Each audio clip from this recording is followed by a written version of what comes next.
তো বন্ধুরা দুপুরবেলার আজকেরও মেনু নিয়ে চলে আসলাম তোমাদের সামনে। তো আজকে কী কী রান্না হলো সেটা তোমাদেরকে একটু দেখি। এটা আমার মেয়ের জন্য ভাত রেডি করে নিয়েছি। তো এখানে বেগুন ভাজি করে নিয়েছি, পটল ভাজি আর ডিমের অমলেট করে দিয়েছি। আর এটা ইলিশ মাছের মানে কালকে ছিল, রাত্রে ফ্রিজে রেখেছিলাম, সেটাই দিলাম মেয়েকে।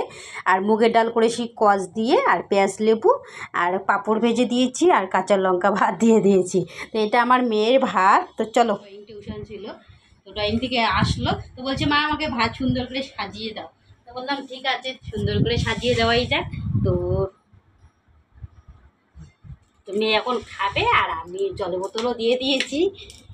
তো ঠিক আছে, রান্না করতে করতে একদম ঘেমে টেমে একসারা হয়ে গেছি। তো রান্না হয়েও গেছে, এখন 1টা বাজে। আর দেখুন আজ মশারিটা এখনো ওভাবেই আছে।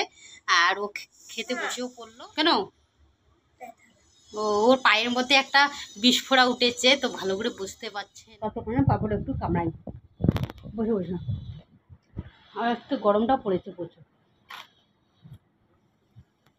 গরম গরম পাপড় ভাজা খেতে বেশ ভালো লাগে।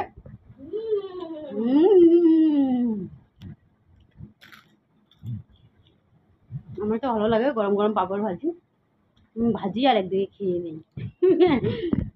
তো ঠিক আছে, এখনকার মতো এইটুকুই, পরে আবার দেখা হবে, কথা হবে।